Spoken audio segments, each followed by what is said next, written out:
আলোচনার শুরুতেই শিরোনাম নিয়ে কিছু বলা আবশ্যক। এখানে ভারতের হিট লিস্টে জামাত। আমাদের দেশে হিট লিস্ট শব্দটি সাধারণত নেতিবাচক অর্থে ব্যবহৃত হয়। কাউকে টার্গেট করা, কাউকে ধ্বংস করা, কাউকে মেরে ফেলা।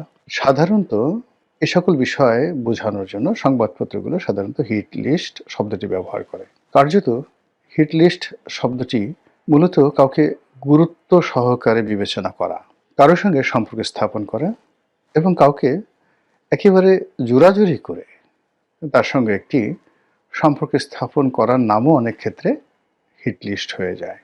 তো সেই অর্থে দিল্লির সঙ্গে, ভারতের সঙ্গে, নরেন্দ্র মোদীর সঙ্গে বর্তমান জামাতের সম্পর্কের যে একটা নতুন দ্বার উন্মোচিত হয়েছে, এটি বোঝানোর জন্য আমি মূলত এই হিট লিস্ট শব্দটি ব্যবহার করেছি। আজ থেকে বহু বছর আগে আমার যতটা মনে পড়ে, যখন কাদের মোল্লার ফাঁসি নিয়ে খুব আলাপ আলোচনা হচ্ছিল, ঠিক ওই সময়টাতে আমি একটা পত্রিকা বের করতাম, অনলাইন পত্রিকা, যেটির নাম ছিল dnews.com, মানে differentnews.com।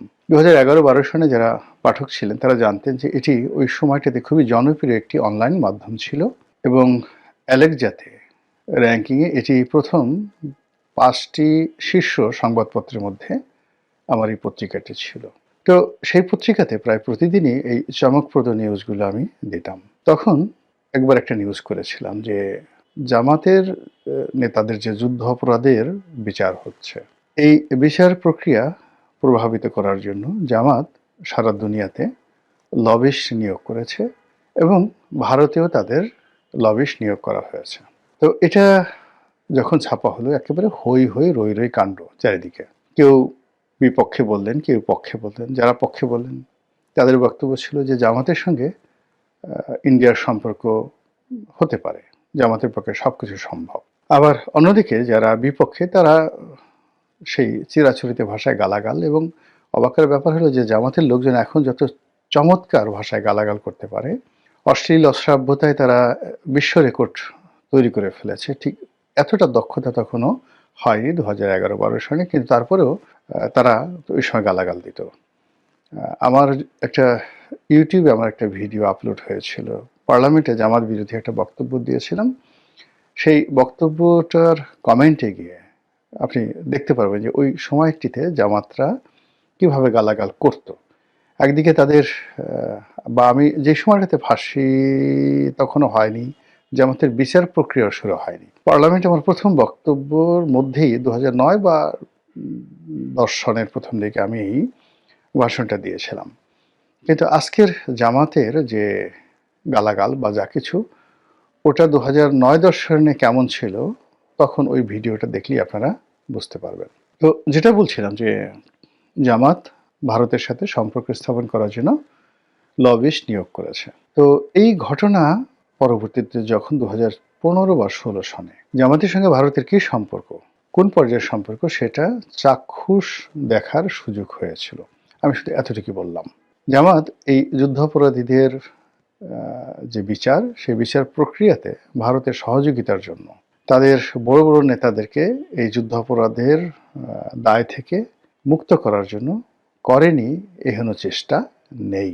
কিন্তু জিনিসগুলো কাঁচা হাতে তখন হ্যান্ডেল হয়েছে।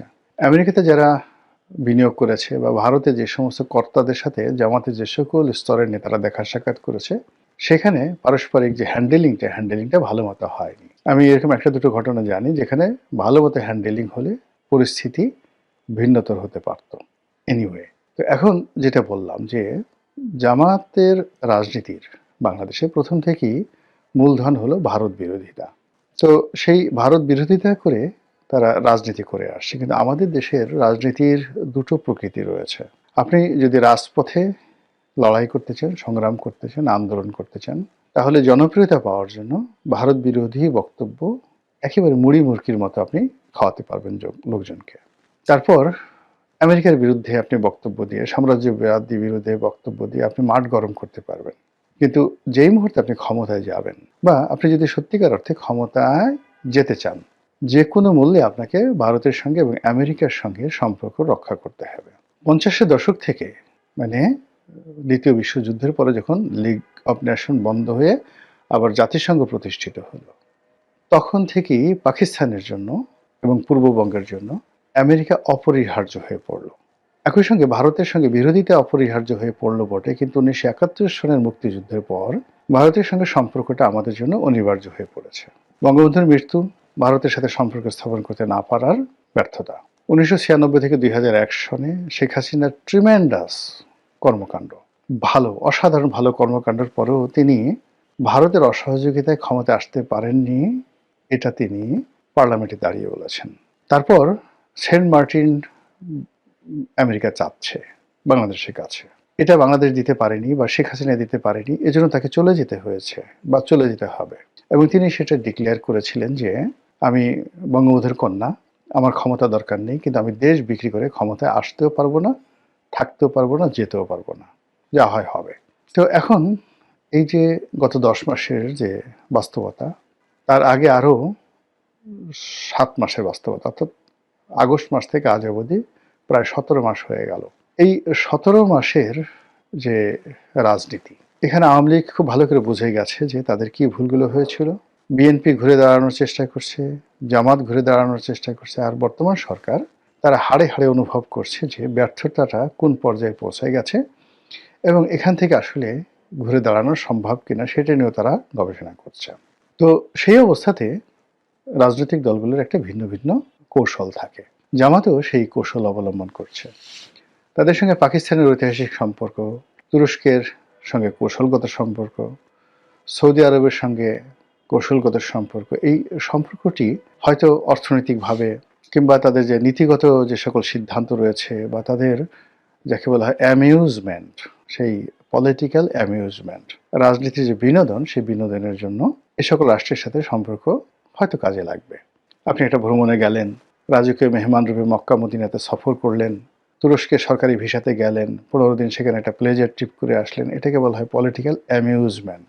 চায়না এই কাজগুলো করে খুব বেশি। বিভিন্ন দেশ থেকে তাদের পছন্দের মানুষদেরকে চীন দেশে নিয়ে ভীষণ রকমভাবে তারা আদর করেন, আপ্যায়ন করেন।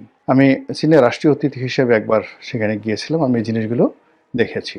কিন্তু ভারতের সঙ্গে যে বাংলাদেশের পলিটিক্যাল পার্টিগুলো, রাজনীতির যে সম্পর্কগুলো, এগুলো আসলে বিকল্প নেই। এই সম্পর্কগুলো করতেই হবে আপনাকে যদি আপনি ক্ষমতায় যেতে চান এবং ক্ষমতায় থাকতে চান।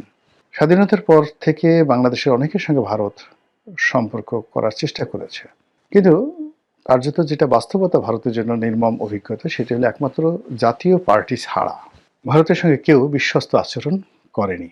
জাতীয় পার্টি এরশাদ সাহেব প্রথম দিন থেকে একেবারে মৃত্যু পর্যন্ত, আবার এরশাদ সাহেবের পর তার যে ভাই, যিনি এখন জিএম কাদের আছেন, জাতীয় পার্টির প্রেসিডেন্ট, আর তার যে সেক্রেটারি, মানে ওনারা সবসময়ই ভারতের সঙ্গে একটি বন্ধুত্বপূর্ণ এবং বিশ্বস্ত বন্ধুত্বপূর্ণ সম্পর্ক রক্ষা করার চেষ্টা করছে।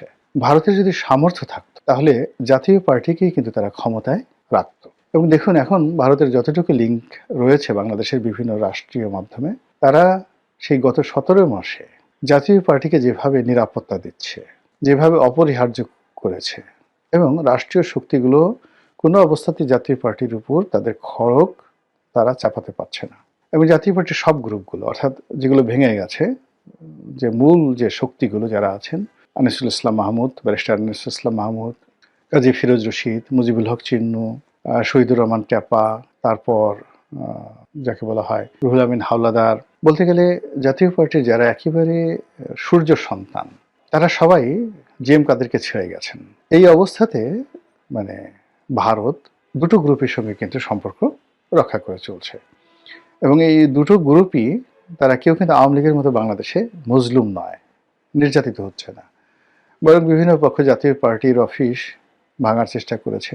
তাদেরকে যে শিক্ষা দেওয়া হয়েছে, তাদের হাড্ডি গুড্ডির উপর যেভাবে থেরাপি দেওয়া হয়েছে, তারা ভুলেও আর কখনো জাতীয় পার্টির অফিস ভাঙচুর করতে যাবে না। তো এই হলো ভারতের সঙ্গে বন্ধুত্বের একটা নমুনা। সেই দিক থেকে তারা বিএনপিকে চেষ্টা করেছে, আওয়ামী লীগকে চেষ্টা করেছে, এবং এই বড় দলগুলো সবসময় মানে যখন প্রয়োজন তখন ভারতের সঙ্গে একেবারে দহরমরম সম্পর্ক স্থাপন করেছে, আর যখন প্রয়োজন নয় তখন তারা ভারতকে জাস্ট বুড়ো আঙুল দেখানোর চেষ্টা করেছে। তো সেই অতীত অভিজ্ঞতার কারণে ভারত মনে করছে যে আগামীতে যদি ইসলামী দলগুলো, তার মধ্যে বিশেষ করে জামাত ইসলামীর সঙ্গে তাদের একটা সম্পর্ক স্থাপিত হয়, এবং জামাত যেহেতু একটা রেজিমেন্টাল ফোর্স, সংগঠিত একটি রাজনৈতিক শক্তি, আর অন্যদিকে ভারতে এখন যারা রাষ্ট্র ক্ষমতায় রয়েছে বিজেপি, তারাও কিন্তু একটি রেজিমেন্টাল ফোর্স। এবং আপনি দেখবেন যে উগ্রবাদী বলেন আর উদারনৈতিক বলেন, সারা দুনিয়ার উগ্রবাদী যারা, তাদের পারস্পরিক সম্পর্কটা হয়ে যায়, আর যারা উদারনৈতিক তাদের মধ্যে একটা সম্পর্ক হয়ে যায়। এবং এটা সব ক্ষেত্রে প্রযোজ্য। আপনি একটা নতুন শহরে গেলেন, আপনি নামাজ কালাম পড়েন, সবার আগে আপনি মসজিদে দেখা পেয়ে যাবেন, মুসল্লিদের সঙ্গে আপনার বন্ধুত্ব হয়ে যাবে। আপনি যদি নেশাখোর হন, মদখোর হন, মুহূর্তের ভিতরে আপনি শহরে ঢোকার সঙ্গে সঙ্গে আপনার মদ্যপের সঙ্গে দেখা হবে, পানশালার দেখা হবে, কোথায় কি ধরনের মাদক পাওয়া যায় আপনি খুঁজে পেয়ে যাবেন। তো এ হলো মানুষের স্বাভাবিক বৈশিষ্ট্য। মানুষ যেরকম চিন্তা করে, যেরকম ক্যারেক্টারিস্টিক্স, তাদের সঙ্গে আসলে সেরকম মানুষের সম্পর্ক হয়ে যায়। তো ভারতে যেহেতু একটি উগ্রবাদী দক্ষিণপন্থী সরকার আছে, মানে আমাদের দেশে দক্ষিণপন্থী বলতে যেমন ইসলাম ধর্মাবলম্বীকে বোঝায়, ভারতে দক্ষিণপন্থী বলতে হিন্দু ধর্মাবলম্বীদের বোঝায়। তারা উভয়ই তাদের হিন্দু জাতীয়তাবাদ আর বাংলাদেশে জামায়াত ইসলামী এবং তাদের যারা বন্ধু তারা মুসলিম জাতীয়তাবাদ প্রতিষ্ঠা করতে চায়। তো সেই দিক থেকে তাদের মধ্যে মানে একই রাষ্ট্রের মধ্যে সমস্যা হতে পারে, কিন্তু ভিন্নতর রাষ্ট্রে তাদের মধ্যে কোনো সমস্যা নেই। যে রাজনীতির জিকির তুলে বিজেপি সফল হয়েছে, একই রাজনীতির জিকির তুলে জামাতেও সহযোগিতা পেলে ভারতের তারা সফল হতে পারে। এবং এই কারণে সাম্প্রতিক সময়ে যে রয়টারের খবর প্রচারিত হয়েছে, সেই প্রচারণায় আমরা দেখলাম যে জামাতের আমিরের সঙ্গে ভারতের কূটনীতিবিদদের সাক্ষাৎকার হয়েছে। যদিও এটা নিয়ে নানা রকম ব্যাখ্যা রয়েছে, বিবৃতি রয়েছে। কেউ বলছে লন্ডনে সাক্ষাৎ হয়েছে, কেউ বলছে না জামাতের আমিরের বাসায় সাক্ষাৎ হয়েছে, কেউ বলছে 5-6 মাস আগে সাক্ষাৎ হয়েছে, ইত্যাদি নানা কথা। কিন্তু বাস্তবতা হলো সাক্ষাৎ হয়েছে, এটাই ধ্রুব সত্য। এখন এই যে এই সময়টিতে জামাতের সঙ্গে ভারতের যে সম্পর্ক, দেখা সাক্ষাৎ করা, এটি বিএনপির সঙ্গে, আওয়ামী লীগের সঙ্গে বা জাতীয় পার্টির সঙ্গে ভারতের যে সম্পর্ক তার থেকে আলাদা। এর কারণ হলো যে জামাত মূলত এখন কার্যত দেশ চালাচ্ছে। আর জামাত যে প্ল্যান করে এগুচ্ছে সামনে, কোনো রকম সাড়া শব্দ না করে, নির্বাচনের মাঠে কোনো রকম সিন ক্রিয়েট না করে, তারা ম্যাটিকুলাসলি নির্বাচনে জয়লাভ করার যে পরিকল্পনা করে যাচ্ছে, এটা আমাদের বাংলাদেশের আমরা যারা আমজনতা আছি, হাজার আমরা আছি, আমরা হয়তো অনেকে অনুমান করতে পারছি না, কিন্তু আমেরিকা কিন্তু ঠিকই বুঝতে পেরেছে। তারপর ভারতও ঠিকই বুঝতে পেরেছে যে এখানে রাজনীতির হিসাব পাল্টে যেতে পারে যে কোনো সময়, যে কোনো পরিস্থিতিতে। এই কারণে হলো আসলে কৌশল এমন একটা জিনিস। তারপরে আসমানি ধরেন সাহায্য তো অবশ্যই আছে। যারা ধর্মকর্মে বিশ্বাস করেন তারা মনে করেন যে আল্লাহর সহযোগিতা না থাকলে রাষ্ট্র ক্ষমতা আসা যায় না। যুদ্ধে জয়লাভ করা সংখ্যার উপর নির্ভর করে না। মাত্র ৩০০ জন লোক নিয়ে ১০,০০০ লোকের বিরুদ্ধে যুদ্ধ করা গেছে এবং ৩০০ জন লোক জয়ী হয়েছে। আর ইসলাম ধর্মের ইতিহাসে ৩১৩ জন ভার্সেস ১,০০০ বদরের যুদ্ধে। সেখানে মুসলিম বাহিনীর বিশাল বিজয়। আবার পরবর্তী সময়ে যে উহুদের যুদ্ধ হলো বা খন্দকের যুদ্ধ হলো, এই যুদ্ধগুলোতেও কিন্তু মুসলমানদের সংখ্যা ছিল খুবই নগণ্য। একইভাবে আলেকজান্ডার মাত্র ৪০,০০০ সৈন্য নিয়ে তিনি পারস্যে গিয়ে ৩ লাখ পার্সিয়ান আর্মির বিরুদ্ধে লড়াই করে তিনি জয়লাভ করেছেন। এগুলো সব ইতিহাস। এর কারণ হলো এখানে রেজিমেন্টাল ফোর্স, ট্রেনিং, সাহস, কৌশল ইত্যাদির উপর অনেক কিছু নির্ভর করে। তো জামাত যতটুকু আছে, ১ জন, ২ জন, ৩ জন, ৪ জন, আপনি যাই বলেন না কেন, যেভাবে তুচ্ছ-তাচ্ছিল্য করেন না কেন, এটা একটা রেজিমেন্টাল ফোর্স।